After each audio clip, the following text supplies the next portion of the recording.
Welcome back, Rams fans, to Rams Showcase. Coming up tonight, Samuel Sloman no longer kicks footballs for the LA Rams.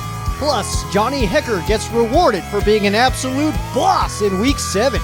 And later, Tua time in Miami, and Aaron Donald hosts the welcome party. We preview Rams at Dolphins next on Rams Showcase.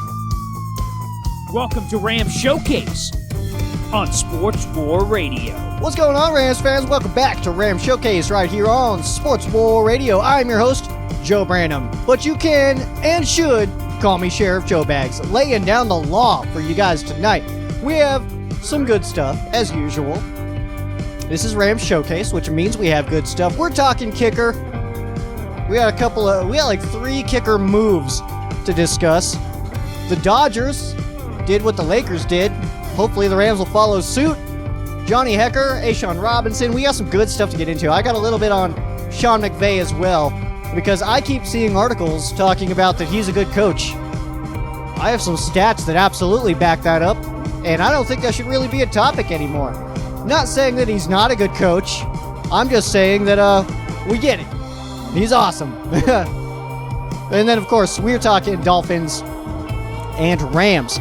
We got some good stuff in that one as well. We'll get into that one later on. But first, let's go ahead and hop into some news.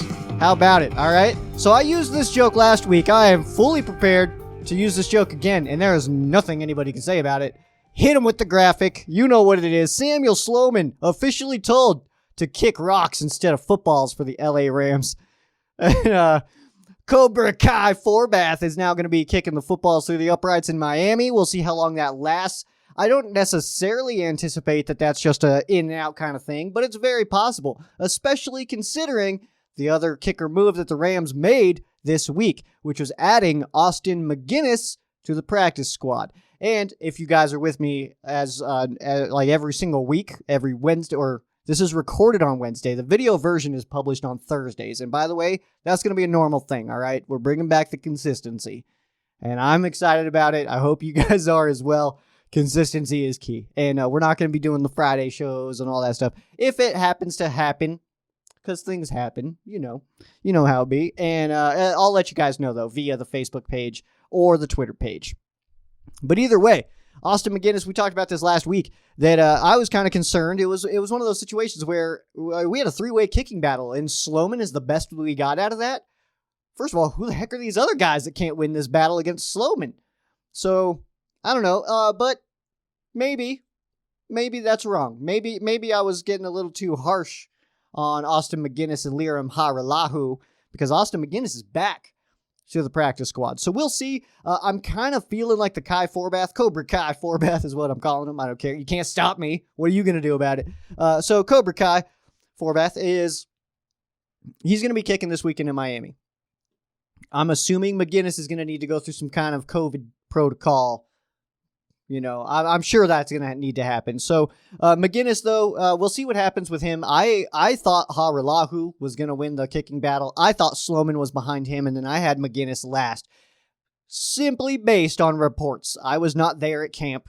I was not watching them kick footballs. None of us were, because everything was closed off. We didn't get preseason to watch these guys, so we had to just go off of that. So that's what happened, though.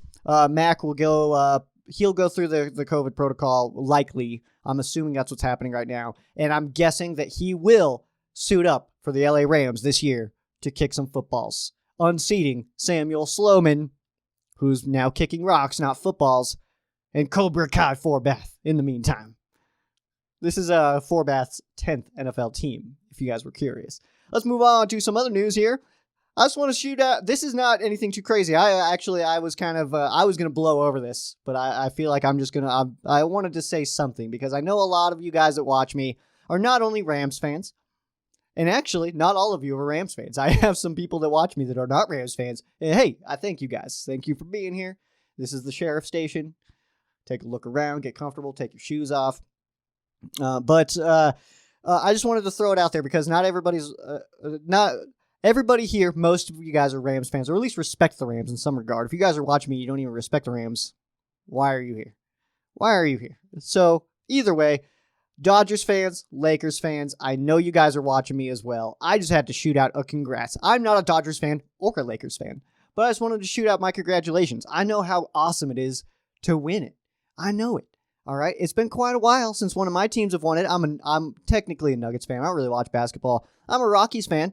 They never win. They're never going to win because MLB is broken. And there's no way that the Rockies are going to pay for anybody enough talent to win anything ever. But hey, I like being a fan. It's fun to go to games and all that stuff. But Dodgers fans, congrats, guys. That is super cool. It's been quite a while since the Dodgers won the ship, and I just want to say congrats. And the Lakers as well to pile that on. Now eyes are turning to the LA Rams, and let's see if we can follow suit. We can't necessarily. And I know most of you guys are anti-Chargers fans, but they're in LA now. They're part of the sports landscape in Los Angeles.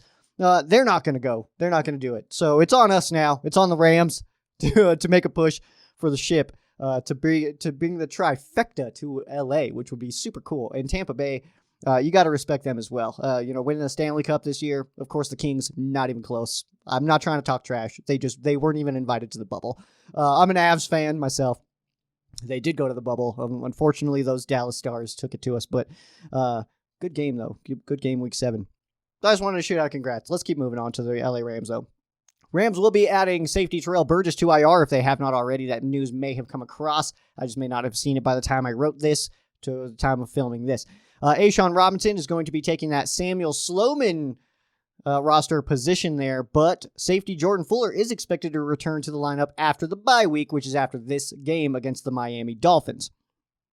So we'll kind of see how that all, the timing does work out, is what I was trying to say there. The timing works out amazing to have Fuller come back, Robinson come back. We unfortunately lose Burgess. He was playing really well. And then we fortunately lose SLOMAN. And I'm not trying to talk trash about the kid. I'm sure he's a great guy, but he wasn't putting the ball in the uprights. And that was literally half of his job. So you got to do that, man. You got to put it through the uprights. And Samuel SLOMAN, I'm not necessarily sad to see him not a Ram, but I do hope he does. I hope he finds success. I have no personal feelings against Samuel SLOMAN. I just have negative football feelings about Samuel SLOMAN.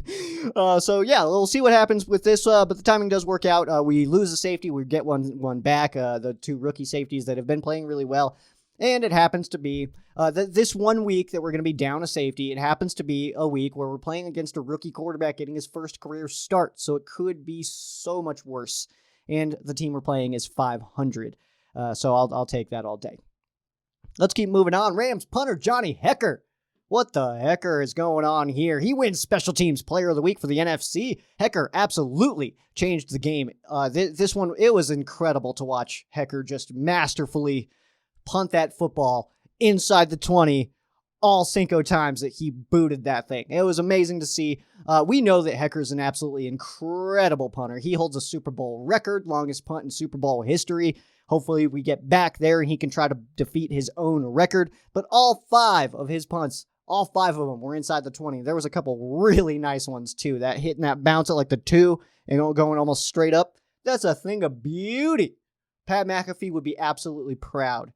All right. Pat McAfee, he should be envious, honestly. Yeah, I doubt you're listening to me, Pat, but if you are, man, Hekker is the dopest of all time. No negative feedback towards you, just very positive feedback towards the heck. So the field position game, obviously extremely important, and the Bears offense, the way that the Bears offense is set up, not designed to go the full field, not designed to go 80 plus at least. So Johnny Hekker putting that bad boy inside the 20 every single time, that was huge. Absolutely huge to the defense that only gave up 3 points. And if you take away that defensive touchdown by the Bears, which was a weird play, kind of a sloppy play, shouldn't really have happened. But either way, defense only gives up 3 points, no touchdowns given up in this one. Also, in other news, A'Shawn Robinson, per Sean McVay, is anticipated to be activated to the active roster this week against the Miami Dolphins. I don't know if he's going to be in the game necessarily. He will probably get kind of weaned in a little bit. I'm guessing he's not going to be like all in and just, you're in now. I feel like we're going to get his feet wet a little bit, get the bye week, hit it hard against Seattle the following week. But I keep, I've been watching this A'Shawn Robinson thing. He's going to make his Rams debut. We're going to see him in a Rams uniform for the first time. And I know that I said I thought Greg Gaines was going to be the one that gets booted out to make room for Robinson. Unfortunately, we had the injury to Burgess, so that's kind of what shifted that. I'm still not all on the Gaines train. He has been playing a lot better, though. A lot better, so I'll give him that. Moving on, we got Sean McVay, obviously, as the Rams head coach. If you guys did not know that, first of all, that's very abundant information. So I don't feel bad for maybe spoiling that for you. But either way, Sean McVay, I keep seeing articles on Sean McVay. The article I saw today that kind of like, I guess, I don't want to say it frustrated me, but I guess it did a little bit. I'm scrolling and I see this article and it's like, hey, Sean McVay is good in the first half of seasons. And it's like, obviously. Like, that was really my first thought. It was like, well, duh, he's a good coach. He's a good coach. Why are we still calling out all of this stuff? And I love it. I like that the Rams have a good coach. I just don't think we need to pretend like we're shocked that he's doing a good job still. All right? He's in year 4. He started with us in 2017, 17, 18, 19. This is 20. All right? We're in year 4. All right? So obviously he's doing a good job. Most coaches don't make it this far, to be completely honest. But I just wanted to say this before we get into the game preview. That'll be after this, after I get a drink, because I need some water in my face. But McVay is clearly one of the best, if not the best Rams coach that we've ever had. It's very possible, and I'm not just trying to call out and just say, like, hey, you know, all those past guys, they're bags of bummers. They don't mean anything. Sean McVay is the truth. I would feel like that would be a little bit of recency bias, and I'm not about that life. But I do want to point out just some bit of information. So he might be the Rams' best coach ever. He is currently second all-time as a Rams head coach in win percentage, only behind George Allen. And it's kind of close. He's creeping, all right? He's in there, all right? This is only his 4th year as the Rams head coach, like I had mentioned, so very tight windows. We're almost at the 3.5-year mark. But he has just 3 wins short of the number of losses that Jeff Fisher had in 5 years. So complete 180. It's not even a 180. That's like a 190 maybe. A little bit more than a 180, but he's not going, you know what I mean. You guys are picking up what I'm putting down. I trust that you guys understand that. And then also, he is currently 5th all-time in wins as a Rams head coach. He's doing a good job. We know this. Can we stop pretending like that's a big surprise that Sean McVay's a good coach? I don't understand why we're picking out these statistics. We know he's one of the better coaches that this team has ever seen. So that's my only point on that, I guess. I wrote all this stuff down, and I guess I'm trying to make it make sense. And I hope it does. It makes perfect sense to me, but I don't know if I got that across to you guys, and that's technically my job. So I hope that makes sense to you guys. We need to stop being surprised when we learn things about Sean McVay that tell us he's doing a good job. We should already know that. All right, we're going to get into this preview right now.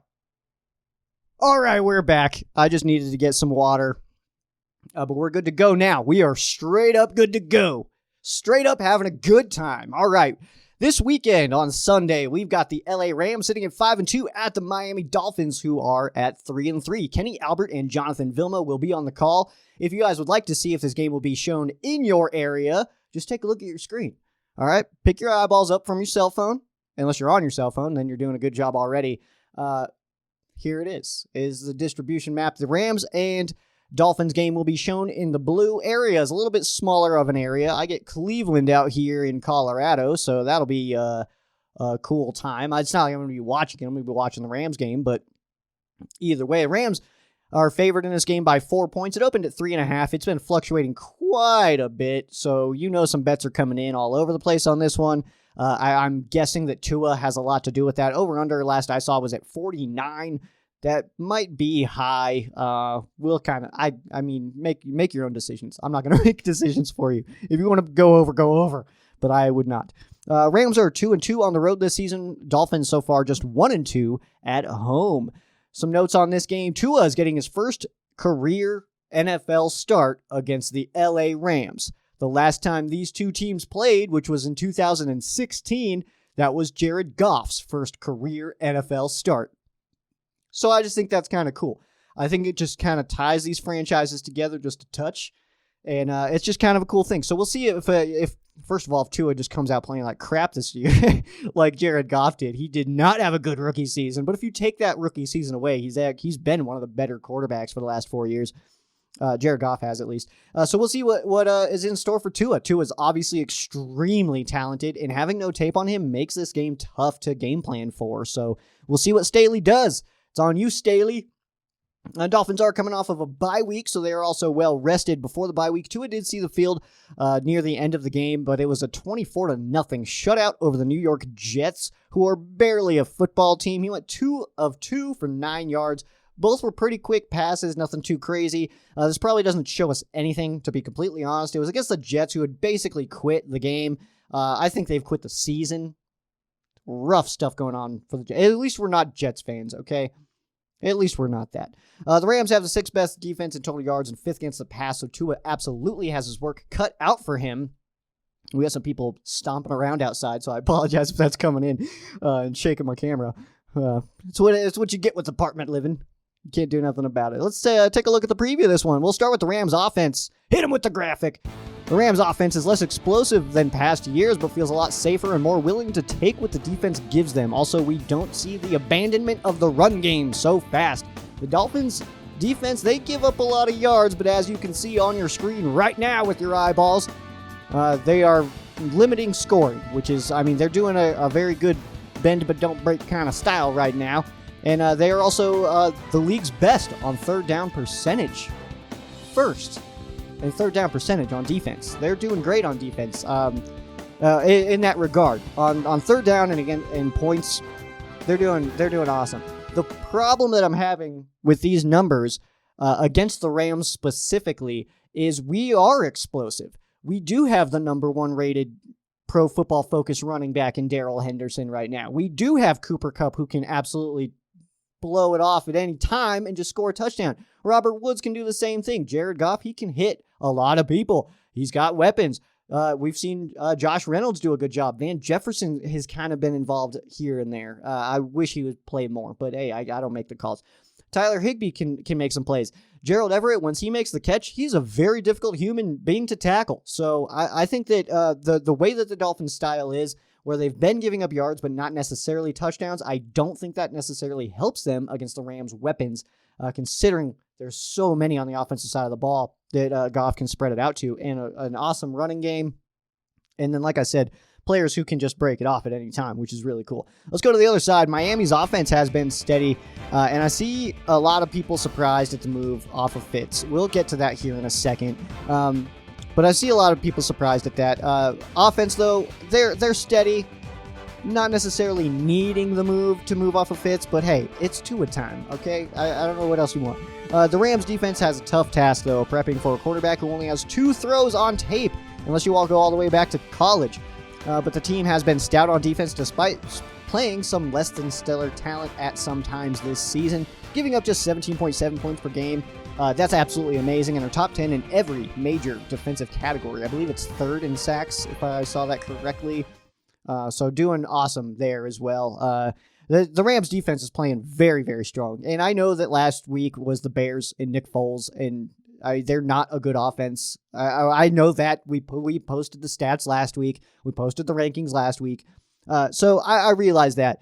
The thing is with Miami's offense, it's going to be different now. We know what Fitzpatrick is. We know for sure. Who remembers the 2005 game against the Houston Texans where Mark Bulger was already hurt. Jamie Martin comes in. We're down like 28-3 or something like that. And he gets hurt. And then I think it was a back spasm, actually. I don't know why I remember this so specifically. And then Ryan Fitzpatrick comes in, goes to overtime, hits Kevin Curtis on a little screen pass. He takes off for like a 54-yard touchdown. Rams win. It was amazing. I remember that game very, very vividly. I have no idea why that one game sticks out to me so much. I remember being like super frustrated in the first half, like, come on, Rams, get it together. And then Fitzpatrick comes in and it was like, hold on a second, do we got our guy? And then the following week, I went to the Broncos and Ravens game up in Denver while the Rams game was on, unfortunately. So I went to the Ravens and Broncos game in Denver the following week, and he threw 5 picks, and it was like, dang it, I thought we had our guy. Guess not. But either way, Fitzpatrick, okay, because there's some people saying they're like shocked. Even Rams fans are like, what? Why would they bench Ryan Fitzpatrick?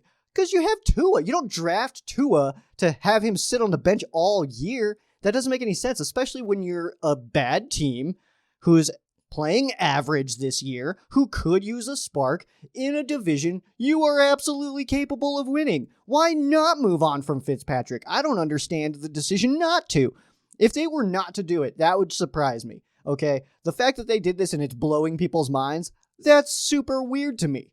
I don't understand what the mindset is of being surprised that Fitzpatrick, who's like 1 billion years old now, why he gets benched on a bye week in a rookie season for a quarterback who everybody is kind of under the understanding of he could be absolutely special. That if he didn't get hurt last year, he might be in Cincinnati with the number 1 overall pick this year. I don't understand why that's a surprise. I don't necessarily think Tua's going to light it up this season. I don't know if that's necessarily an expectation that people should have. And I know that the second that he doesn't play well, people are going to come back on me and be like, see, this is why they should have kept Fitzpatrick. No, you got to play your young guy. We saw it with Jared Goff. He got absolutely destroyed his rookie season. Went 0-7. But now look at him. He's playing great. He's like 3rd best in the league if you look at the last 4 seasons. From 2017 when McVay came in till now, he's like 3rd, 4th in the league in every stat. So relax on that, all right? Fitzpatrick, we know who Fitzpatrick is. He's not going to change and be some magical quarterback all of the sudden in Miami this year. He's playing decent, but it's not like he's absolutely ripping it up, all right? I just had to get that out there because I don't understand why people are so shocked at this. All right, let's keep moving on. Let's go to the history of this matchup. This one's a little bit surprising here. All right, so the Dolphins lead the all-time series in this matchup, 11-2. The Rams have beat the Dolphins 2 times. Ever.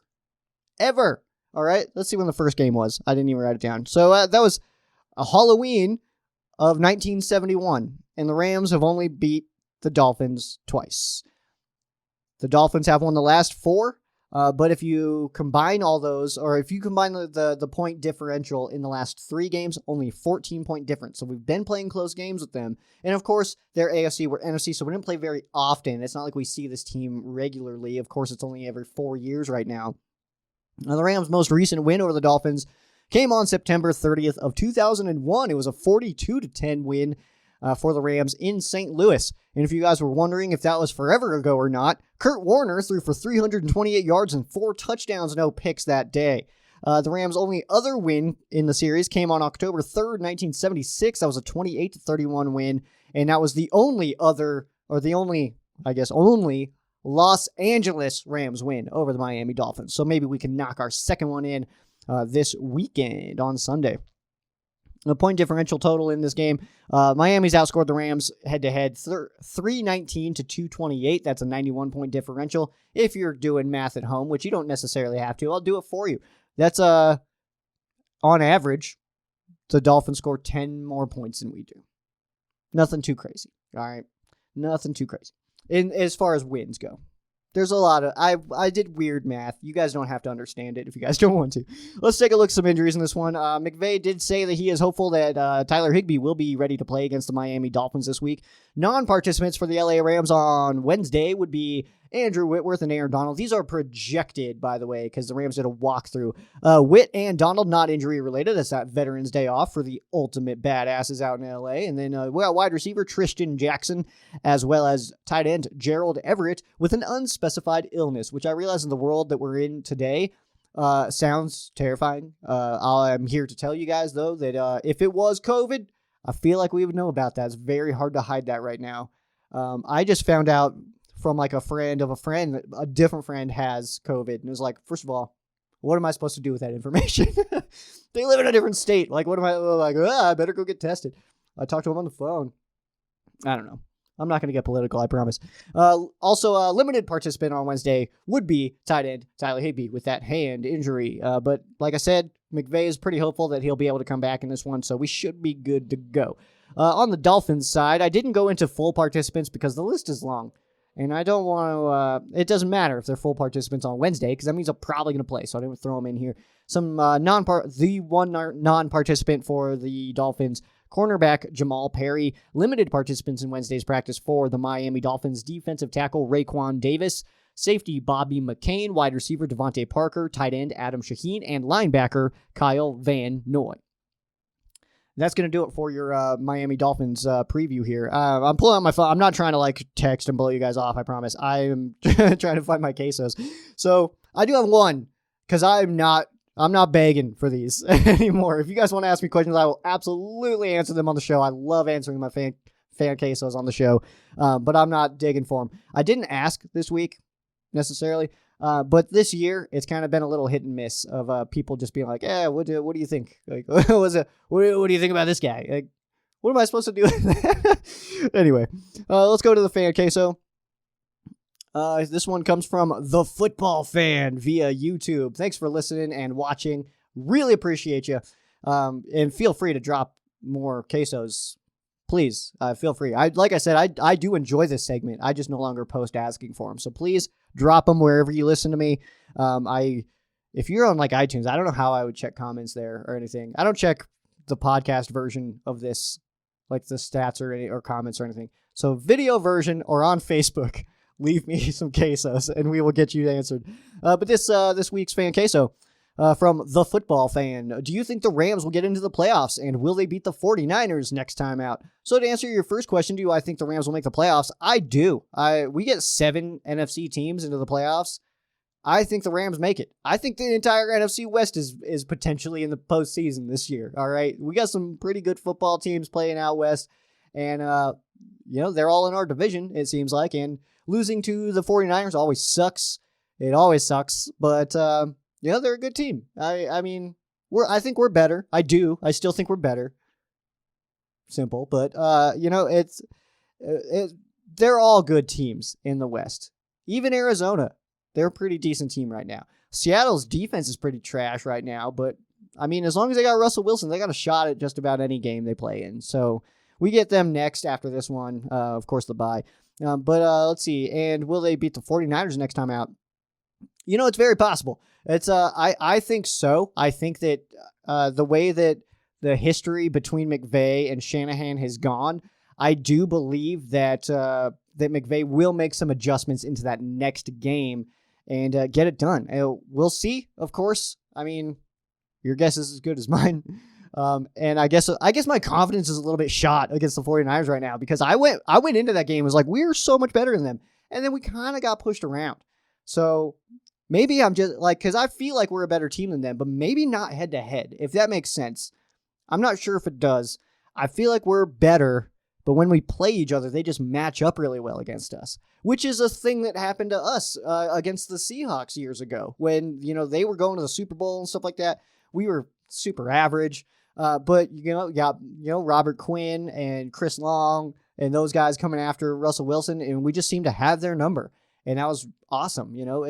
Even though they were blatantly better than us, you don't have to admit if you don't want to. I'm here to do that in your place. But even though they were better than us in those years, we always gave them a game and beat them sometimes. So they were a better team than us, but head to head, we had that passion, that fire, that matchup. That was perfect. So that's going to do it, though. Appreciate the fan queso, The Football Fan.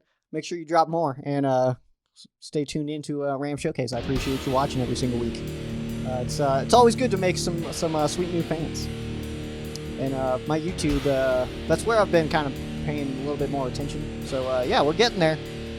So I appreciate you guys on the YouTube, as my dad would say. That's going to do it for me, though.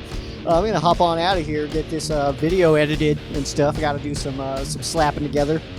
Take some footage, take some audio, take some graphics, slap it all together, throw it out to you guys so you guys can enjoy it with your eyeballs and your earballs.